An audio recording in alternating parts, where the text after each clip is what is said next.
에베소서 2장 11절. 그러므로 생각하라. 너희는 그때 육체로는 이방인이요 손으로는 육체 행한 할례를 받은 무리라 칭하는 자들로부터 할례를 받지 않은 무리라 칭함을 받은 자들이라. 그때 너희는 그리스도 밖에 있었고 이스라엘 나라 밖에 사람이라. 약속의 언약들에 대하여는 외인이요 세상에서 소망이 없고 하나님도 없는 자이더니 이제는 전에 멀리 있던 너희가 그리스도 예수 안에서 그리스도의 피로 가까워졌느니라. 아멘. 사도 바울이 에베소 교회에 보낸 편지입니다. 에베소 교회는 사도행전 19장에 나와 있습니다. 그러나 에베소 교회는 사도 바울이 개척한 교회가 아닙니다. 혼란과 환란의 여중에 이제 1차 전도여행을 마치고 안디옥으로 돌아갈 때 에베소를 잠깐 들렸다가 내가 이 땅에 다시 오겠다 그렇게 선포하고 이제 갔습니다. 바울의 동역자 브리스길라와 아굴라가 거기 남아 있었는데 2차 전도여행 때 가보니까 거기에 이미 교회가 든든히 세워져 있었습니다. 아데미 신전에 우상 섬기는 사람들이 사도 바울과 동역자들을 핍박하고 혼란을 주고 또 소요를 일으켜서 아주 어렵고 힘든 상황 속에 있었을 때 사도 바울이 배척을 당하면서 그 교회에 쓴 편지가 이제 에베소 교회입니다. 사실 성경에 보면 신약 성경에 보면 교회 이름만이라도 나와 있는 조그만 단서라도 있는 교회들이 27개의 교회가 됩니다. 사도행전에 나와 있고 서신서와 요한계시록에 나와 있는 그 교회들을 볼 때 27개 중에서 가장 모범적인 교회가 아마도 에베소 교회가 아니었나 생각됩니다. 그래서 사도 바울이 에베소 교회에 보낸 편지가 에베소입니다.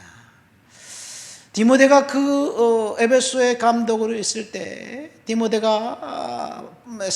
보낸 두 번의 편지가 에베소 교회의 간과 관련이 있습니다. 요한계시록의 7교회에 보낸 편지, 요한이 보낸 편지도 에베소 교회에 보냈습니다. 또 에베소 교회의 감독으로 있었던 요한이 아마도 요한 1, 2, 3서를 그곳에 보냈지 않았을까 생각됩니다.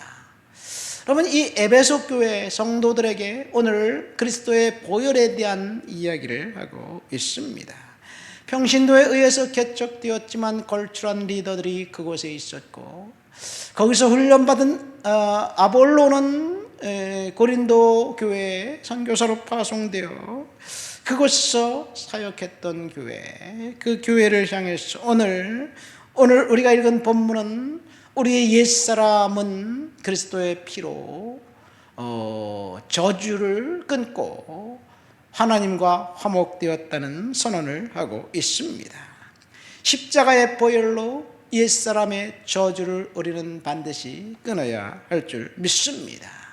오늘 본문 말씀 보세요. 11절부터 13절 석절만 읽었는데 우리가 옛사람의 모습, 육체로는 이방인 할례 받지 않은 무리 그리스도 밖에 있었고 약속의 언약에 대하여는 이제 외인이고 소망도 없고 하나님도 없는 자였다라고 이야기합니다. 옛사람은 한마디로 말해서 저주입니다. 그리스도의 보혈이 우리들의 인생 가운데 이제 그 보혈의 은혜로 인해서 우리가 변화되고 거듭나고 죄를 용서받지 못한다면 우리는 옛사람의 저주 가운데 있을 수밖에 없는 그런 저주스러운 운명입니다. 예수님의 보혈이 우리를 죄에서 해방시켰지만 그 이전에 그렇지 않는 상황태에 있는 사람들은 저주라는 이야기를 오늘 본문은 하고 있습니다. 이 사극 같은 데 보면 무당이나 점쟁이를 불러서 이 저주하는 그 증표를 만들고 땅에 파묻고 막 저주하고 무당이 저주 기도를 하고 막 이런 일들이 있잖아요. 사국에 나오는 얘기, 옛날에는 과학이 발달하지 않았기 때문에 사람들이 그렇게 생각할 수 있고, 오늘날은 모든 것이 밝혀졌기 때문에 저주가 없을 것 같다고 사람들은 생각하기도 합니다. 과연 그럴까요? 우리가 기도하면 축복받고, 기도하면 응답받고, 기도하면 은혜가 임한다는 사실을 알고 있습니다. 왜? 보혈로 우리는 새 사람이 되었기 때문에 그렇습니다. 그럼 그 반대도 있는 거예요. 죄악 가운데 있고 하나님을 멸시하고 불순종하고 그 다음에 사탄이 좋아하는 일을 하면 결국 그것이 저주가 되어 인생을 올무에 몰아넣고 있다는 사실, 성경의 경고를 우리는 귀를 기울여야 될 줄 믿습니다. 인간이 지은 죄 때문에 저주가 임했고, 은밀하게 지은 죄가 스스로 폭로해서 사람들로 하여금 비참한 상황이 되게 만듭니다. 민수기 32장 23절에 보면 이런 말씀이 있습니다. 너희 죄가 반드시 너희를 찾아낼 줄 알라. 죄를 지은 사람을 찾아내어서 저주와 비참한 상황을 만든다는 이야기예요. 우리는 실제로 봤잖아요.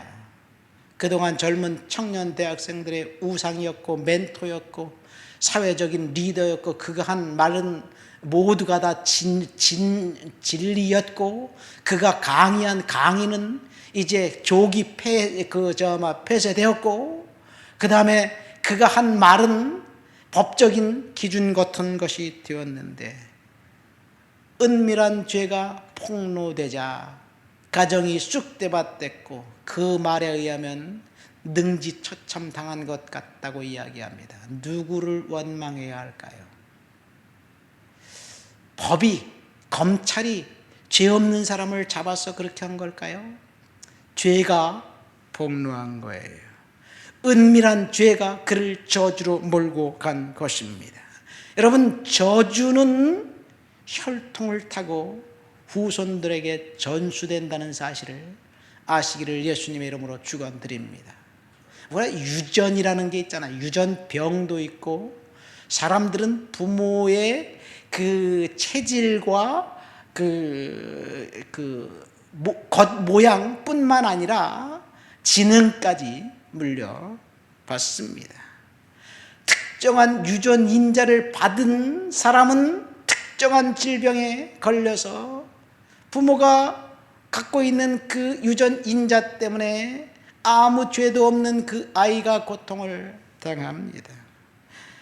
이 신체적인 특성들이 유전으로 후손들에게 전달된다면, 이 감정적이고 정신적이고 영적인 특성들은 어떨까요? 물론 엑스레이를 찍어서 임신부가 엑스레이를 찍거나 감기약을 먹는다면 잘 모르는 상태에서 그럴 수도 있겠죠. 그 피해가 그녀의 자궁 속에 있는 아이에게 고스란히 전달돼요. 제가 밴쿠버에 있을 때 한 자매가 정말 똑똑하고 예쁘고, 그리고 정말 매력이 있는 자매인데, 그 둘째 딸이 장애예요. 정말 가슴이 아프더라고요. 근데 그 이유를 들어봤더니 의사의 처방을 받고 약을 먹었기 때문에 그랬대요. 정말 고통스럽더라고요. 여러분, 신체적인 특징이 이렇게 유전이 된다면 영적인 증상들, 정신적인 증상들도 유전이 됩니다. 실제로 연구 결과가 나왔습니다. 1994년 미군 군인의 국방선의 연구단체에서 흥미로운 연구를 했습니다. 신체적 특성들이 유전된다면 영적이고 정신적인 특성들이 어떻게 사람들에게 유전이 될까라고 연구하면서 이 자원자들을 모집하고 백혈구를 추출해서 시험관에 담고 그 백혈구, 이 추출된 백혈구에 이제 그 거짓말 탐지기를 통해서 이 조사해 보는 거예요. 이미 혈구는 피는 연구자의 몸에서 떠났습니다. 시험관에 담겨서 모니터링하고 있어요. 그리고 혈액을 추출한 그 사람을 다른 방에서 TV를 통해서 폭력적인 장면, 이 전쟁 영화를 보면서 그 사람의 감정 기복을 읽는 거예요. 사람의 감정 기복과 전혀 관계없는 그 사람에게서부터 추출된 그 백혈구의 탐침을 통해서 이제 연구한 결과 동일한 결과가 나왔습니다. 놀랍게도 이 백혈구는 그 사람을 기억해낸다는 이야기예요. 그러니까 영적이고 정신적인 것들, 우리의 인간의 감정, 그런 특성들도 후손들에게 전달됩니다. 그래서 우리 조상들이 특별히 태교에 신경을 쓴 것 같습니다. 여러분, 하나님께서 우리가 예수 그리스도의 보혈로 말미암아 죄의 문제, 저주의 문제를 해결받지 못한다면 분명히 죄의 저주는 후손들에게 전달됩니다. 질병, 중독, 죄악된 삶의 형태는 혈통을 타고 후손들에게 축복이든 저주든 전달됩니다. 부모치고 자녀들을 축복을 전수해 주고 싶지 않은 부모가 어디 있겠습니까? 그래서 열심히 부모가 일해서 돈을 벌어서 아이들에게 유산으로 물려주려고 하는 것 아니겠어요? 그런데 부모가 파렴치한 행동을 하고 수단과 방법을 가리지 않고 돈을 벌고 도덕적으로 부정하게 살고 바람을 피고 자기 자신의 쾌락만 은밀하게 추구하면서 자식들에게 정결하게 살아라, 도덕적으로 깨끗하게 살아라, 거짓말하지 말아라 말은 하지만 혈통을 타고 내려오는 그 저주는 어찌할 수 없습니다. 우리 세대의 특징은 지금 파렴치함과 내로남불입니다. 지금 총선을 앞두고 여당에서는 정권을 심판해야 한다고 이야기하고, 그리고 이제 야당에서는 운동권을 청산해야 한다고 이야기합니다. 86세대라고 지칭된 운동권 사람들이 깨끗하고 민주주의를 위해서 열심히 정결하게 싸운 줄 우리는 알고 있었는데, 그들이 정권을 잡고 보니까 더 파렴치한 사람들이 되어버렸어요. 왜 그럴까? 독재를 하는 나쁜 사람들을 청산하고 우리가 깨끗한 나라를 만들자고, 민주주의를 만들자고 시작된 시도가 그들이 정권을 잡자 더 파렴치하게 된 이유는 아마도, 제가 1963년생이거든요.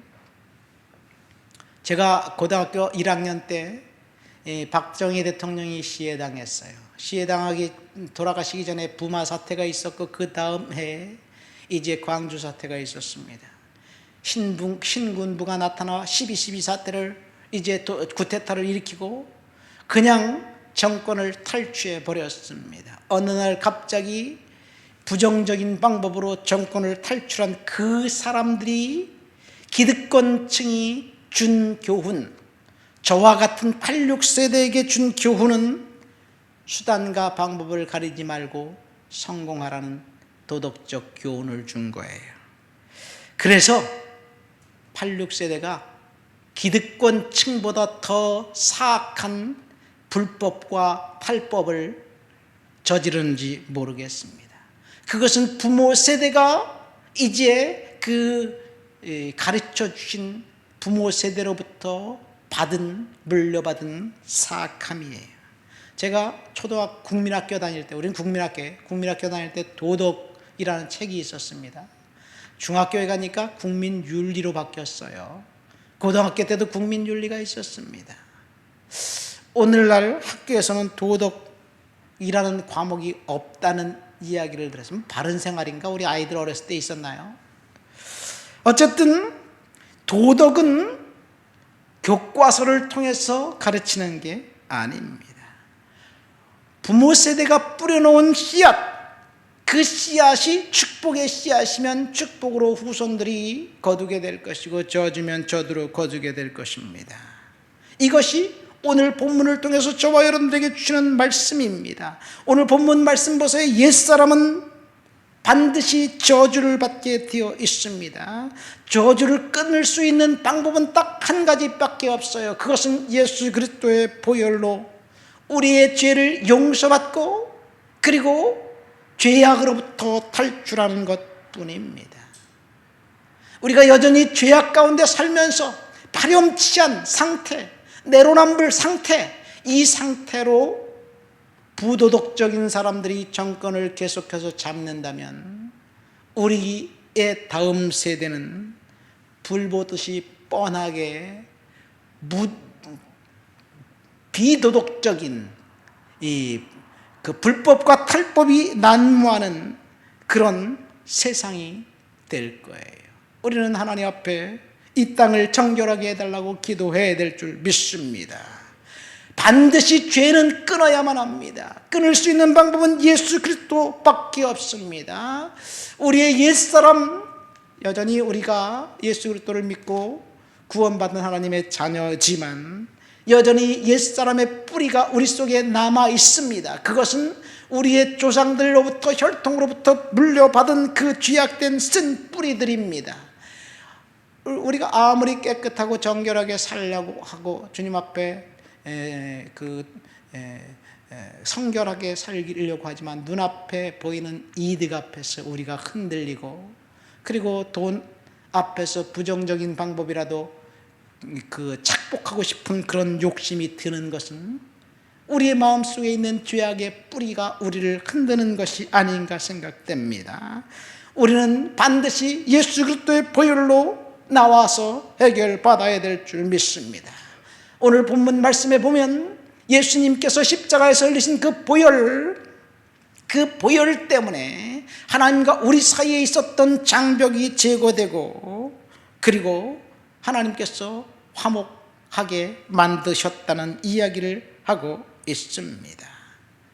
죄악의 그 쓴뿌리를 벗어버리고 예수 그리스도의 은혜 안에서 우리는 살아가야 될 줄 믿습니다. 13절 말씀 보세요. 이제는 예수 그리스도의 피가 십자가에서 흘리신 우리의 보혈이 우리를 구원해 주셨고 저주에서 축복으로 바뀌어 주셨다는 이야기. 이것이 희망이고 이것이 소망입니다. 옛사람은 저주입니다. 그리스도의 피, 오직 그리스도의 피로 말미암아 우리는 정결하게 될 줄 믿습니다. 보혈이 없다면 여전히 죄 가운데 있을 수밖에 없어요. 그래서 우리는 예수님의 은혜 가운데 임해 살아가야 될 줄 믿습니다. 피 흘림이 없으면 이 사함도 없습니다. 보혈의 피를 이제 강조하는 것이 예수님을 모르는 사람들은 좀 이상하게 보일 수도 있어요. 왜 갑자기 피를 이야기하냐? 징그럽게 그렇게 이야기할 수도 있지만 예수님께서 십자가에서 달려 돌아가신 그 보혈의 피는 속죄제의 어린 양, 희생 제물이 되신 그 어린 양을 예표하고 있기 때문에 하나님이 죄의 값인 사망, 죽음을 예수님께서 대신 죽어주신 그 은혜입니다. 보혈의 은혜로, 구속의 은혜로 저와 여러분들이 저주를 끊고 축복 가운데 살게 되시기를 예수님의 이름으로 축원드립니다. 하나님 아버지 감사합니다. 옛사람의 저주를 예수 그리스도의 보혈로 끊게 하시니 감사합니다. 믿음으로 은혜로 살아가도록 도와주시옵소서. 하나님, 옛사람의 저주 가운데 있는 성도들이 있다면, 이 방송을 듣는 사람들이 있다면 그들에게 보혈의 능력을 이 시간 허락해 주시옵소서. 예수님 이름으로 기도합니다. 아멘.